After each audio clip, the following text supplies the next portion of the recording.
Assalamualaikum warahmatullahi wabarakatuh. Yang terhormat penguji UKIN PPG dalam jabatan kategori 1 Angkatan 3 Kemendikbudristek tahun 2023. Perkenalkan, nama saya Ananing Sulastri. Saya adalah mahasiswa PPG dalam jabatan kategori 1 gelombang 3 tahun 2023 Universitas Negeri Malang, Program Studi Pendidikan Ilmu Pengetahuan Alam, dengan nomor induk mahasiswa 233129715637. Saat ini saya mengajar di SMA Negeri 1 Besuki Tulungagung, Jawa Timur. Pada hari ini, Rabu, tanggal 6 Maret 2024, saya akan melaksanakan praktek pembelajaran uji kinerja pada kelas 7 dengan topik klasifikasi makhluk hidup menggunakan model pembelajaran problem based learning. Wassalamualaikum warahmatullahi wabarakatuh. Selamat menyaksikan.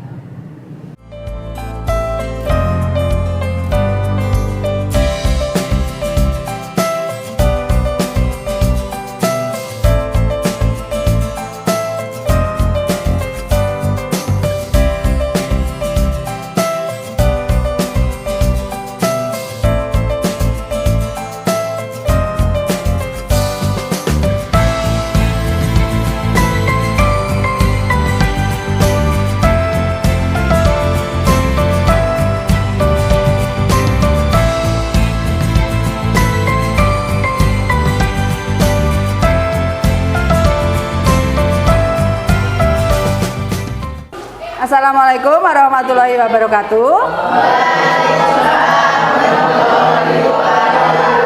Apa kabar kalian hari ini? Alhamdulillah, kabarnya baik semua.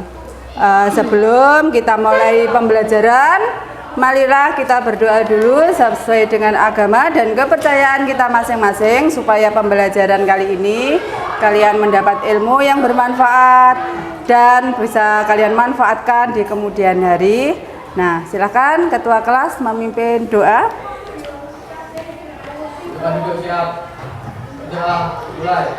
Bismillahirrahmanirrahim. Raditu billahi rabba wa bil islami dinna wa bi Muhammadin nabiyya wa rasulah. Rabbi zidni ilma warzuqni fahma waj'alni minas sholihin. Amin ya rabbal alamin. Selesai. Salam kepada Ibu Guru. Selamat pagi. Assalamualaikum warahmatullahi wabarakatuh. Nah, sebelum kita mulai, sebagai profil pelajar Pancasila, marilah kita menyanyikan lagu Halo Halo Bandung. Silakan berdiri dulu semuanya.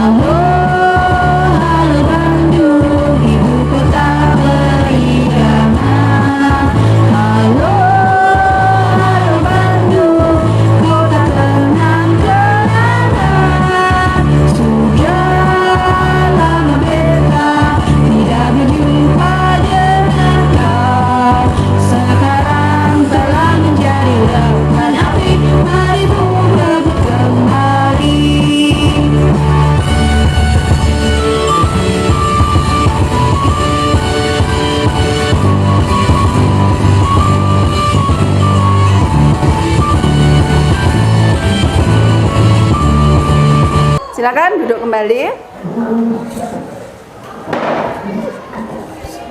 Sebelum kita mulai pembelajaran, kita absen dulu ya.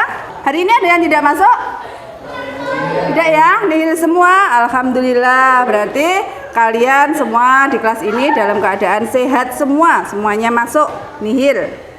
Nah, sebelum pembelajaran kita lanjutkan, saya coba kita ingat-ingat dulu materi pembelajaran minggu yang lalu. Ada yang masih ingat kira-kira? Ya, silakan. Masih Bu, makhluk hidup dibedakan menjadi dua, yaitu makhluk hidup dan makhluk tak hidup. Adapun ciri-ciri dari makhluk hidup yaitu bahwa ciri bisa bernafas, berkembang biak, bergerak, butuh nutrisi, mengeluarkan zat sisa. Makhluk hidup itu sendiri dikelompokkan menjadi tiga, yaitu manusia, hewan, dan tumbuhan. Itu pembelajaran dari minggu lalu, Bu. Oh, betul. Jadi materi makhluk hidup dikelompokkan menjadi tiga. Ada hewan, ada tumbuhan, ada manusia. Betul sekali. Nah, jadi sebelum pembelajaran kita lanjutkan, saya ingin tahu, coba saya akan membagikan pretest awal sebagai bukti nanti kalian masih tadi malam belajar dan masih ingat dengan pembelajaran yang baru kita akan lakukan nanti.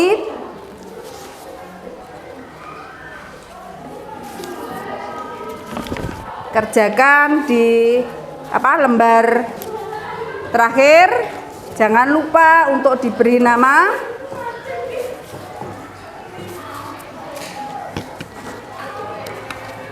Pretest ini untuk mencari tahu kalian sudah siap mengikuti pembelajaran kita nanti, dan tadi malam kalian sudah belajar di rumah. Silakan dikerjakan 4 soal isi. Nah, mengerjakannya di baliknya lembar berikutnya jangan lupa diberi nama.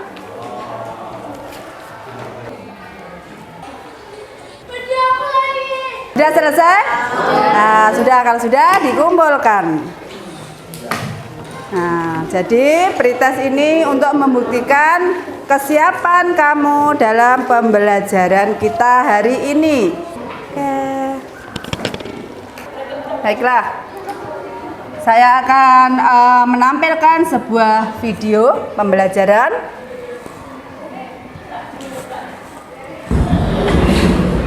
Kalian semua saksikan dan perhatikan video pembelajaran kita yang dikelola oleh Indonesia KDAI. Jadi kemudian guru kecil dan guru lainnya. Kita sudah bisa melihat banyak panjang loh. Dari video yang bisa kalian lihat tadi, kira-kira apa yang bisa kalian simpulkan atau tanyakan mungkin? Saya, Bu. Ya, silakan. Macam-macam hewan, Bu. Ya. Hewan yang ada tersebut memiliki perbedaan tempat tinggal, cara reproduksi, dan makanannya dan cara bernapasnya. Ya.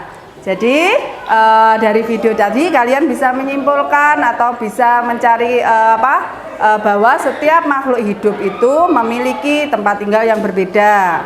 Kemudian apalagi? Reproduksinya pun kalau bisa bersama-sama akan lebih mudah. Ada lagi yang ditanyakan? Yuk. Saya tanya, Bu. Ya. Kenapa setiap hewan itu hidup selalu berkelompok? Ya, kenapa setiap hewan itu kok hidup berkelompok? Kenapa kok makhluk hidup itu hidup berkelompok? Kenapa kira-kira? Ada yang bisa jawab? Saya, Bu. Ya. 1. Hewan hidup berkelompok supaya mudah bereproduksi. Ya. 2. Supaya tidak dimakan oleh hewan yang lebih besar. Ya, tadi saya jelaskan bahwa hewan itu hidup berkelompok supaya tidak dimakan oleh predator atau hewan yang lebih besar. Kemudian reproduksinya lebih mudah. Cara mencari makan pun juga akan lebih mudah. Itu adalah tujuan hewan itu berkelompok, hidup berkelompok. Nah, kemudian materi kita hari ini tentang ini, klasifikasi makhluk hidup. Kalau minggu yang kemarin kita mempelajari klasifikasi makhluk hidup, kalian mencari ciri-ciri tumbuhan. Nah, hari ini kita akan mencari ciri-ciri atau dikotomi, kunci dikotomi untuk hewan. Nah, adapun tujuan pembelajaran kita hari ini yaitu apa? Yang pertama,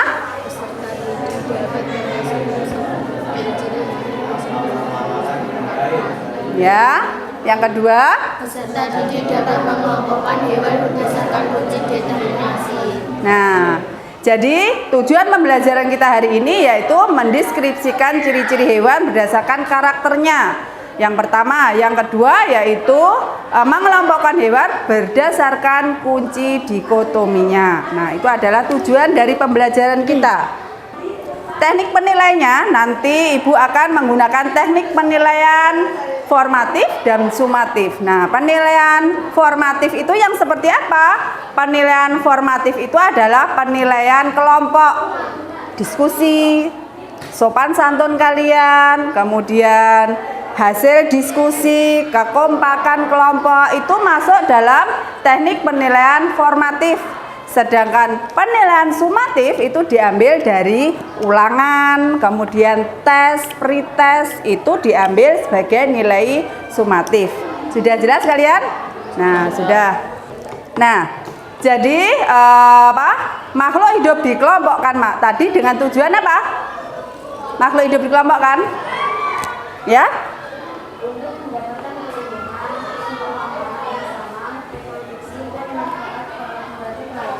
Yang meningkatkan keselamatan dan kelangsungan hidup mereka. Nah, jadi tujuan dari makhluk hidup dikelompokkan tadi supaya apa tadi?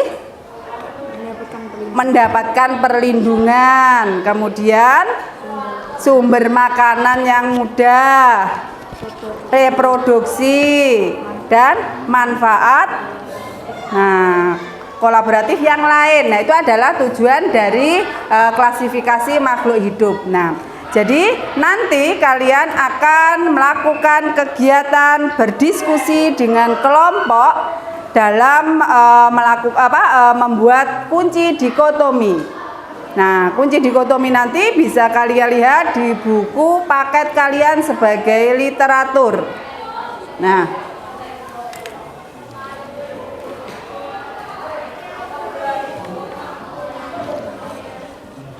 dalam perencanaan produk nanti, nah itu selalu menggunakan arti dan pentingnya klasifikasi makhluk hidup. Nah, dengan video yang saya tampilkan tadi, Bu tampilkan tadi, kalian bisa mencari hal-hal yang penting atau hewan-hewan yang akan kalian gunakan sebagai referensi untuk membuat kunci dikotomi di setiap tempat-tempat atau hewan di tempat di mana kalian akan melakukan pengamatan. Contohnya hewan yang ada di persawahan dan hewan yang ada di ladang tentunya akan berbeda, memiliki hewan yang memiliki sifat-sifat atau ciri-ciri yang berbeda. Nah, itu.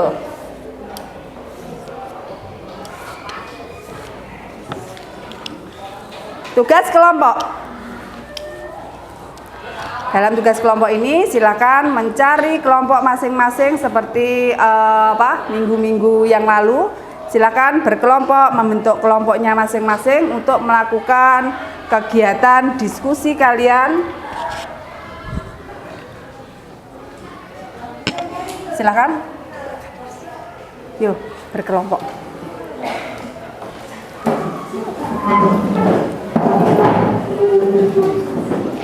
Nah, kalian sudah membentuk kelompok. Nah, ini LKPD, lembar kerja yang harus kalian isi dan gunakan untuk mengerjakan tugas kelompok kalian. Nah, ini LKPD-nya.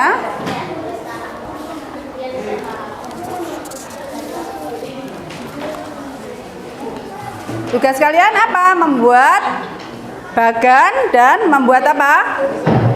Tabel untuk setiap hewan yang akan kalian gunakan sebagai observasi. Jangan lupa ditulis nama kelompoknya ya. Kerja kelompok itu merupakan kekompakan kelompok itu juga masuk dalam nilai formatif ya.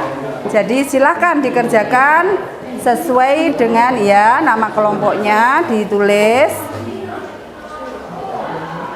Jadi nanti ada 3 lembar ya, LKPD, kemudian membuat bagan dan membuat tabel. Jadi dibagi biar cepat selesai kekompakan kelompok, ada yang membuat bagan, membuat tabel, dan mengerjakan. Jadi semua kelompok itu kompak. Dengan kekompakan kelompok maka kalian akan menghasilkan hasil yang sangat memuaskan.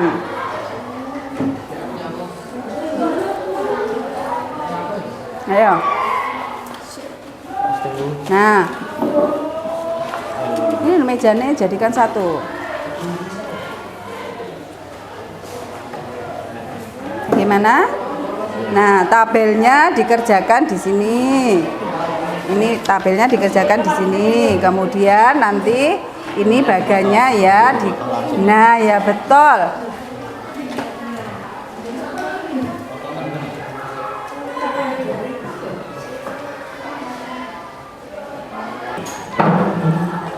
Ini digunting Mbak. Sesuaikan urutannya ya. Jangan sampai salah nanti.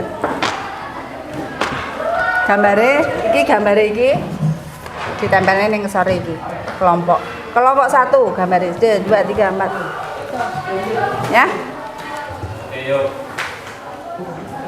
Gimana? Ada yang belum jelas atau perlu ditanyakan?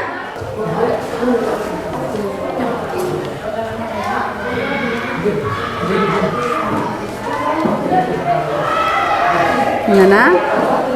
Ayo.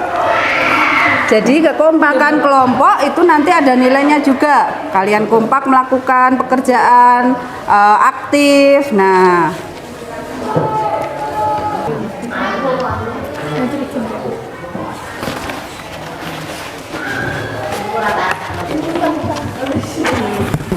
gimana kelompok 3? Aman? Oke. Ayo, kekompakan kelompok. Gimana? Iya, ya ini ditempelkan. Kemudian nanti pada saat presentasi kan diperlihatkan apa saja hewan apa saja yang kalian gunakan untuk mencari dikotominya. Nah, dengan menggunakan buku paketnya dilihat untuk mencari kunci dikotominya.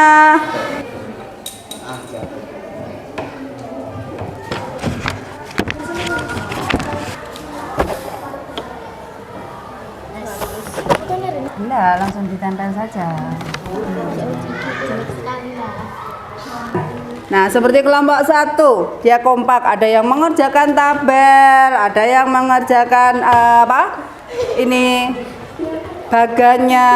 Nah, ayo, yang lain juga seperti itu. Kekompakan kelompok akan mempercepat pekerjaan kalian. Jadi tidak 2 kelompok mengerjakan tabel, 2 kelompok mengerjakan bagannya, seperti itu supaya cepat selesai.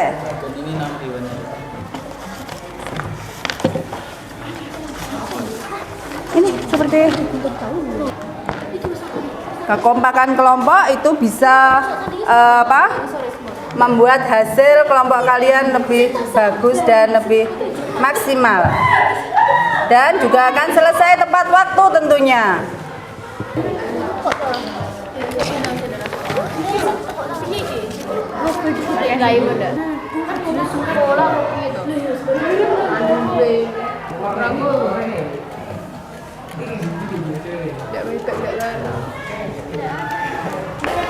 Sudah selesai semuanya hasil kelompoknya?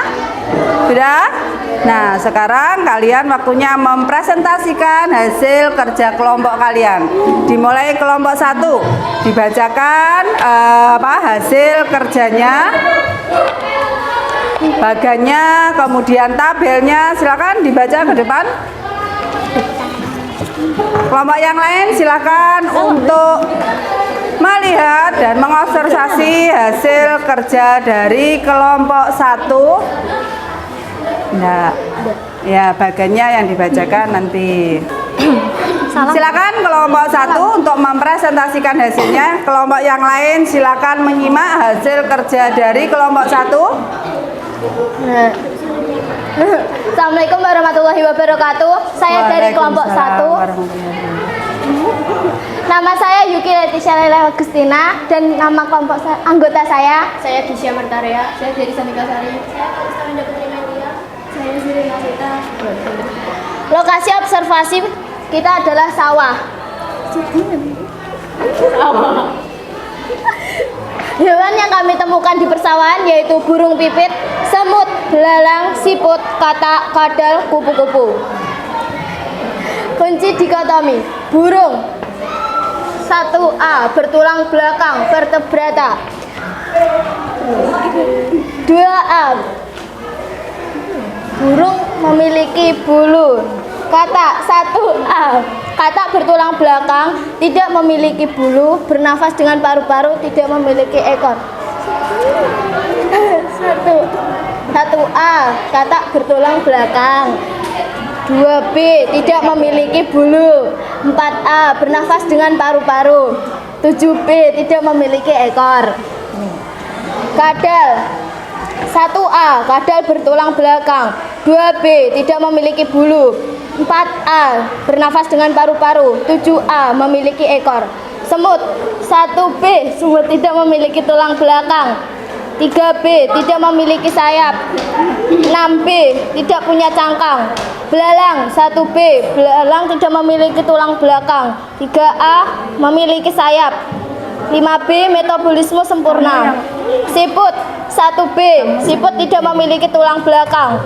3B tidak memiliki sayap. 6A memiliki cangkang. 8B bergerak dengan merayap. Kepiting 1B kepiting tidak memiliki tulang belakang. 3B tidak memiliki sayap. 6A memiliki cangkang. 8A bergerak dengan merayap. Kupu-kupu 1B tidak memiliki tulang belakang. 3A memiliki sayap. 5A memiliki metabolisme sempurna. Sekian presentasi dari kami kelompok 1. Nah, kasih tepuk tangan untuk kelompok 1. Nah, dari hasil kerja kelompok 1 ada pertanyaan untuk kelompok 1 mungkin? Nah, mengapa katak kebanyakan ekosistemnya berada di sawah? Itu karena katak 1 merupakan hewan pemangsa hama seperti serangga, larva yang bisa merusak tanaman padi. 2. Peran dalam rantai makanan. 3. Pengomposan karena katak bisa sebagai pengurai bahan organik. 4. Pembentukan genangan air. Begitu mungkin jawaban dari kami. Bagaimana kelompok 4? Sudah puas, terima kasih. kasih tepuk tangan.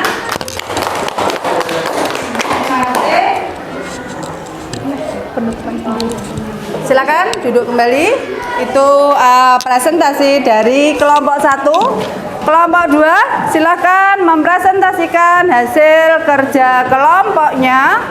Assalamualaikum warahmatullahi wabarakatuh. Waalaikumsalam warahmatullahi wabarakatuh. Kami berasal dari kelompok 2. Kami akan mempresentasikan hasil dari presentasi kami. Tapi namun sebelum itu kami akan memperkenalkan nama kami terlebih dahulu. Perkenalkan, nama saya Elkusa Firmansyah. Perkenalkan, nama saya Satria Eka Saputra. Perkenalkan, nama saya Ahmad Subair. Perkenalkan, nama saya Muhammad Asina Maulana. Kami akan mempresentasikan dan lokasinya adalah lokasi perkarangan rumah.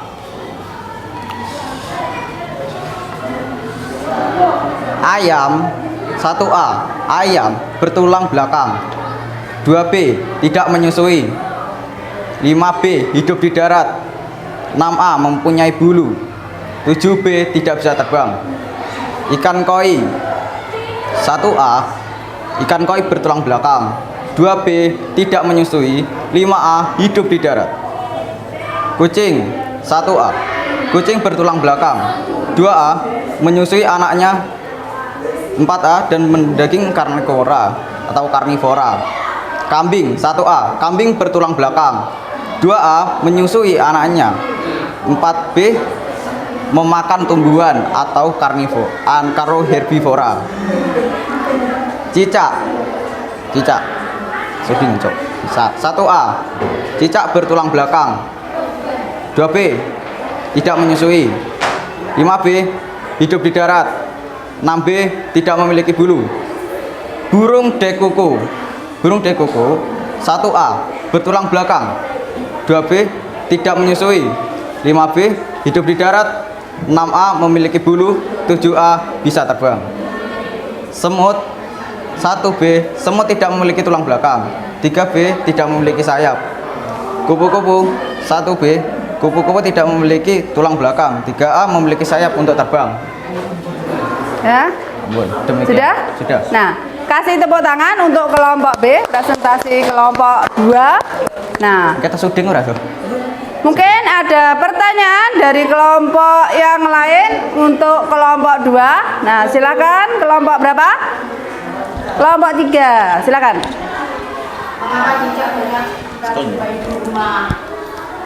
Banyaknya keberadaan cicak di rumah disebabkan karena 1. Rumah memiliki suhu yang nyaman untuk tempat tinggal cicak. Cicak lebih suka tinggal di suhu yang hangat dan lembab. 2. Akses sumber makanan sering kita lihat pada saat malam hari. Di sekeliling lampu banyak sekali serangga. Maka dari itu cicak banyak kita jumpai di rumah terutama saat malam hari. 3. Lingkungan yang sangat aman. Di rumah banyak sekali tempat untuk bersembunyi bagi cicak. Untuk hewan predator yang ingin memangsa, jadi keberadaan cicak di rumah bisa menjadi sebuah indikator bahwa rumah merupakan sumber makanan, keamanan, dan kondisi lingkungan yang aman bagi cicak. Seperti itu jawabannya dari kelompok kami. Bagaimana kelompok 3? Bagaimana kelompok 3? Terima kasih. Sudah puas dengan jawabannya? Sudah. Kasih tepuk tangan untuk kelompok 2 dan kelompok 3. Silakan.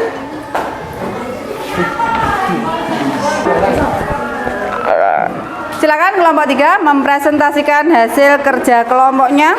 Assalamualaikum warahmatullahi wabarakatuh. Waalaikumsalam warahmatullahi wabarakatuh. Kami akan menceritakan lokasi observasi di pinggir pantai. Lokasi 1A, ikan tambak. Ikan tambak termasuk hewan vertebrata atau bertulang belakang, habitatnya di air.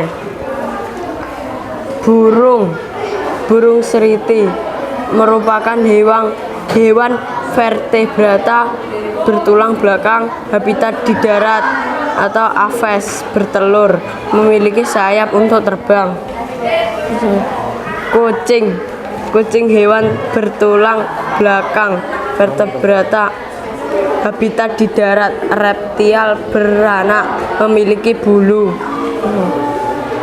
Ayam termasuk hewan bertulang belakang, vertebrata, habitat di darat, aves, bertelur, tidak bisa terbang.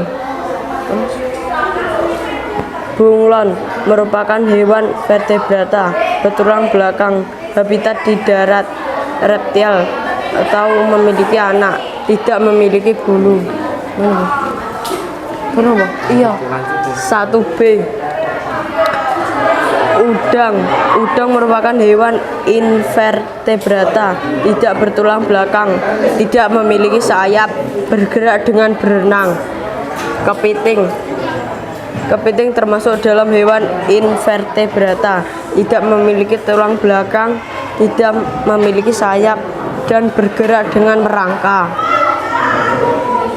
Lalat termasuk invertebrata, tidak memiliki tulang belakang, dan lalat memiliki sayap. Ya, sudah selesai? Itu adalah hasil kelompok 3. Dari observasi kelompok 3, hasil kerjanya. Mungkin ada kelompok yang lain mau tanya? Saya mau bertanya. Ya, silakan. Udang dan kepiting sering kita jumpai di sekitar pantai. Kenapa demikian? Kenapa demikian?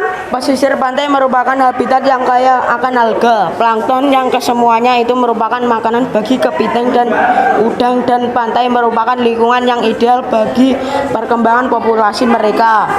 Dan juga terumbu karang serta batu-batu karang merupakan tempat persembunyian yang aman bagi predator yang ingin menangkap kepiting dan udang. Selain itu, kondisi lingkungan pantai seperti suhu air, Salintasi oksigen terlalu cocok bagi habitatnya. Bagaimana mungkin jawaban dari kelompok kami? Terima kasih. Udah puas? Ya, puas. Udah puas. Nah, kasih tepuk tangan untuk kelompok 3. Silakan. Kelompok terakhir, kelompok 4, silakan. Silakan kelompok 4 untuk mempresentasikan hasil kerja kelompoknya. Assalamualaikum warahmatullahi wabarakatuh. Waalaikumsalam warahmatullahi wabarakatuh. Kami dari kelompok 4 akan memperkenalkan diri. Saya Gisela Istianingrum. Saya Alvinatul Ufiati. Saya Gram Sadia. Saya Sofia Maria Fitri. Lokasi observasi kami adalah ladang. Hewan yang kami observasi adalah 1. Ayam. 1A. Ayam merupakan 2B, 4B, 6A. Ayam merupakan hewan bertulang belakang, tidak menyusui atau bertelur, memiliki sayap tapi tidak bisa terbang, memiliki bulu. Sapi. 1A, 2A. Sapi merupakan hewan bertulang belakang dan menyusui. Kaki 1000. 1B, 3B, 5A, 7A. Kaki 1000 merupakan hewan tidak bertulang belakang. Kadal. 1A, 2B, 4B, 6A, 6B. Kadal merupakan hewan bertulang belakang, tidak memiliki kelenjar susu, tidak bisa terbang. Bekicot. 1B, 3B, 5B. Bekicot merupakan hewan tidak bertulang belakang, tidak memiliki sayap, memiliki cangkang. Semut. 1B, 3B, 5A, 7B. Semut merupakan hewan tidak bertulang belakang, tidak memiliki sayap, memiliki kaki sebanyak 3 pasang. Burung. 1A, 2B, 4A. Burung merupakan hewan bertulang belakang, tidak menyusui, bisa terbang. Kupu-kupu. 1B, 3A. Kupu-kupu merupakan hewan tidak bertulang belakang, memiliki sayap. Sekian dari kami kelompok 4. Terima kasih. Nah, kasih tepuk tangan untuk kelompok 4. Mungkin ada pertanyaan dari kelompok lain, kelompok 1, kelompok 2, kelompok 3 untuk kelompok 4. Saya mau bertanya. Ya, silakan kelompok 1. Hewan seperti bekicot dan kaki 1000 sering kita temukan di ladang. Mengapa? Mengapa? 1. Hewan seperti bekicot dan kaki 1000 memiliki adaptasi yang sesuai dengan kondisi lingkungan tersebut. 2. Ketersediaan makanan yang cukup. Di ladang banyak sekali sisa-sisa tanaman yang terdapat di ladang. 3. Kondisi lingkungan yang sesuai. Karena tanah di ladang sangat lembab dan subur, kondisi tersebut sangat bagus untuk bereproduksi dan bertahan hidup. 4. Di ladang sangat sedikit predator. Demikian jawaban dari kelompok 4. Bagaimana kelompok 1? Apa sudah puas? Bagaimana? Puas, terima kasih. Terima kasih. Kasih tepuk tangan. Silakan duduk kembali. Presentasi dari kalian sangat bagus sekali. Saya kasih apresiasi untuk kalian. Ayo kita kasih tepuk tangan untuk kalian semua. Nah, dari hasil presentasi ini, mungkin ada yang ditanyakan? Saya mau tanya, Ya, Bu. silakan. Jadi tujuan hewan diklasifikasikan itu sangat penting ya, Bu? Ya, jelas sangat penting sekali. Mengapa demikian? Karena tadi kalian sudah tahu tujuan mengklasifikasikan hewan itu untuk apa? Supaya yang pertama mudah untuk reproduksi, betul. Kemudian mencari makan juga sangat mudah sekali karena kalau berkelompok itu predator akan takut untuk mendekat. Nah, untuk hewan-hewan yang lebih kecil seperti itu, gimana? Sudah puas jawabannya? Nah, puas sekali. Jadi untuk pembelajaran kali ini kesimpulannya apa? Kesimpulan dalam pembelajaran hari ini, 1. Klasifikasi makhluk hidup yaitu proses pengelompokan pengkategorian suatu objek sesuai kategori yang berbeda berdasarkan karakter yang dimiliki. 2. Tujuan klasifikasi untuk membedakan antara satu makhluk hidup dengan makhluk hidup yang lain. 3. Ciri-ciri dari makhluk hidup yaitu 1. Bernafas, 2. Bergerak, 3. Memerlukan nutrisi atau makan untuk melangsungkan hidupnya. 4. Reproduksi dan berkembang biak. 5. Mengeluarkan zat-zat sisa. 6. Beradaptasi dengan lingkungan sekitar. 7. Bereaksi pada rangsangan. Nah, itu kesimpulan pembelajaran kita hari ini. Nah, untuk hasil dari pembelajaran kita, saya ingin memberikan soal sebagai tes akhir. Nilai hasil ini nanti akan kita masukkan dalam nilai sumatif. Kalian kerjakan di lembar soal yang saya bagikan. Jangan lupa diberi nama ya.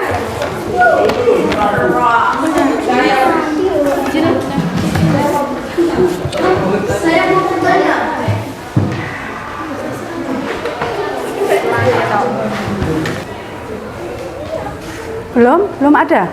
Belum? Oh.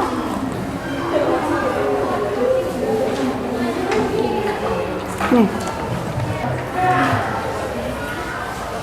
Sudah selesai? Sudah, kumpulkan per kelompok. Bawa ke depan kalau sudah.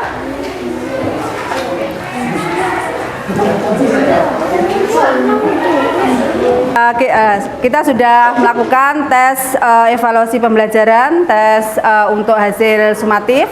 Nah, untuk pembelajaran hari ini apa refleksi kita? Refleksinya, saya jadi mengetahui pentingnya arti dan makna dari klasifikasi makhluk hidup. Setiap makhluk hidup memiliki kelas determinasi yang berbeda, sehingga perlakuan antara makhluk hidup yang satu dengan yang lain tidak sama. Kegiatan pembelajaran sangat menyenangkan dan ibu guru membimbing kami dalam pembelajaran hari ini, yaitu penyusunan rencana proyek yang akan kami lakukan besok dan mengatur jadwal pelaksanaan. Demikian, terima kasih. Kasih tepuk tangan. Nah, jadi pembelajaran hari ini kita sudah mempelajari tentang klasifikasi makhluk hidup, di mana klasifikasi itu sangat penting sekali untuk kehidupan di suatu ekosistem. Mengapa? Karena proses pengelompokan bisa membuat makhluk hidup itu melanjutkan hidupnya. Karena ciri-ciri makhluk hidup, apa ciri-ciri makhluk hidup tadi? Bernapas, berkembang biak, kemudian beranak ya, kemudian apa? Bereproduksi, berkembang biak. Nah itu, jadi sangat penting melakukan klasifikasi makhluk hidup supaya kita bisa tahu kunci dikotomi dari setiap makhluk hidup itu sendiri. Nah itu adalah pembelajaran kali ini. Alhamdulillah pembelajaran ini berjalan dengan lancar. Sebelum kita tutup dengan doa pembelajaran kita ucapkan syukur pembelajaran lancar dengan sesuai dengan tujuan pembelajaran kita hari ini. Nah, silakan ketua kelas dipimpin doanya supaya pembelajaran kita hari ini bisa bermanfaat untuk kita semua. Tempat duduk siap. Berdoa mulai. Bismillahirrahmanirrahim. Subhanakallahumma wa bihamdika asyhadu an la ilaha illa anta astaghfiruka wa atubu ilaik. Selesai, memberi salam kepada ibu guru. Selamat siang, Bu. Selamat siang. Assalamualaikum warahmatullahi wabarakatuh. Terima kasih. Demikian video praktek pembelajaran kami. Mohon kritik dan saran demi kemajuan pendidikan nasional. Salam pendidikan. Wassalamualaikum warahmatullahi wabarakatuh.